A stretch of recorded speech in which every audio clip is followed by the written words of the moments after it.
म्हणते की विजय आमचा आहे, सगळं कमळ कमळच करणार आहे. आता कसं काय करावं? भाजपच्या जिल्हा अध्यक्षाच्या खर्चाला मंडळीला पांगुळ गावाची आले आणि बाकीच्याला कमळ कमळ करणार आहे. आईला काय अवघड झाले. मुस्लिम समाजाला 50, 55, 60 वर्ष कोणी न्याय दिला नाही. ज्या शहाजी बापू पाटलानं ईदगा मैदानाला 4, 4.5 कोटी दिलं आणि आता कालचा आमदार म्हणायला लागले निष्कृष्ट दर्जाचं काम झाले, त्याला चिरा पडल्या, त्या बेगा पडल्या. त्या अरे बाबा तो ठेकेदार होता, गौंडी होता, तो आमदार आहे, तू तुझ्या आजारी केलं नाही, तू विचारायला राबवून घेतून कसं तर केलं. त्याला बी नावं ठेवायची, स्वतःच्यानं काय द्यायची जाणच नाही, ज्यानं दिले त्याला नावं ठेवायचं. हे काय राजकारण मला काय पटेल आहे. आज पण मार्केट कमिटीतल्या काय व्यापाऱ्यांना, गाळाधारकांना दमदाटीची भाषा चालू आहे. जर याचं काम केलं तर असं करीन, त्याचं काम केलं तर तसं करीन. तुषार इंगळेसारख्या कार्यकर्त्याला पोलीस स्टेशनला उचलून न्याय लावलं, दिवसभर बसवून ठेवलं. आज काय उमेदवाराला, नगरसेवकाला न्याय लावलं. देवेंद्र फडणवीस येणार आहे म्हणून ह्यांना न्याय लावले. बरं काल नेलं असतं बरं वाटलं असतं, परवा नेलं असतं बरं वाटलं असतं. काय ह्यांनी बॉम्ब ब्लास्ट केल्या तर काय आतंकवाद नाही. तू किती वकिलाला, इंजिनियरला, डॉक्टरला उमेदवाऱ्या दिल्या त्या? आई कुठलं राजकारण काढलंय? सांगोला दादागिरीची भाषा कधीच इथं चालणार नाही. इथं घराघरीच दादा आहे, तालुक्यात दादा आहे, तुम्ही दादा काय पालकमंत्री येतोय आणि काय बोलतोय कळत बी नाही, तोंडात सुपारी असलेलं. मुस्लिम समाज सातत्यानं आमच्याच बरोबरीनं राहणार. मग ही धमकी देतोय का प्रेमातनं राहणार म्हणतोय मला माहित नाही.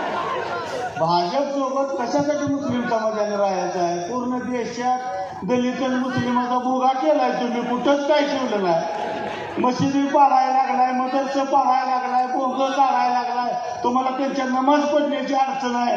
अरे ज्याचं त्याचं धार्मिक हे आहे, आस्था आहे, ज्याच्या त्याच्या ह्यानं चाललंय. 18 पगड जातीला, सर्व समाजाला घेऊन बरोबर राजकारण करणारा खरा नेता असतो.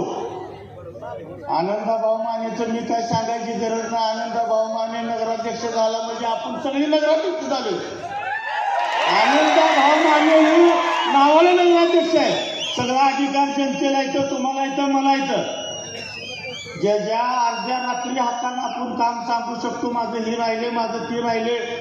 कार्यकिर्दी ज्या वेळेला आनंदभाऊ माने नगराध्यक्ष होते, काय मला सांगा भ्रष्ट कारभार केलाय, कशात पैसे खाल्ले, कशात टक्केवारी घेतली. आला का शिवाजी चौकात आज मुख्यमंत्र्यांची सभा गोपीचंद पडळकरला बोलवलाय. सुधाकर पण परिचारक आले की अवताडे आले. आज काय भानगड आहे? सांगण्याची नगरपालिका हाय, तुम्ही सगळी बाकीचीच गोळा केले की काय? तुमच्या मागे तिथं मतदार होता, कार्यकर्ता होता. भाजपचा टोटल सांगोला तालुक्यात शहरात 7 कार्यकर्ता असेल. काय यांचा मतदार नाही, यांचं कार्य नाही, काय नाही. नुसता दिवस रात खरेदी विक्री चालू आहे. तू माझ्या घरी, तू माझ्या घरी. नाही आला कारखान्याचं उघडं करतो, त्याचं पिता काढतो, त्याचं असं करतो, तुझा भ्रष्टाचार करतो, तुला आत बसवतो. दमदाटीचं राजकारण नुसतं चालू आहे. शहाजी बापू पाटील किती जरी लांडगं एकत्र झालं तर वाघाची शिकार ही करू शकत नाही. की हे बघा, भाजपच्या पायाखालची वाळू सरकली. ही निवडणूक, ही नगरपालिका त्यांच्या हातातून गेलेली. फक्त ते जाऊन बी नाही की आम्हीच विजयी होणार आहे. आईचा प्राणा म्हणलं काय आता म्हणलं एक मतदार यांचं नाव घेणार, कुठला सांगोला शहरातला माणूस नाव घेणार. म्हणजे मी काय बोलते हे सगळं मस्तीच्या जीवावर चालायला. अहो मतदार तुमचं नाव घेणार, मतदार तुमच्याला मतदान करतो म्हणे नाही, मतदार तुमच्या महागाय म्हणे नाही, तरी कमळच पुढणार आहे, सगळं कमळच येणार. म्हणजे मस्ती बहुतेक दिवस रात्र झोपावं लागते जाऊन टाउन हॉलला. एवढं करून माझं 2 शब्द संपत कावायला लागले.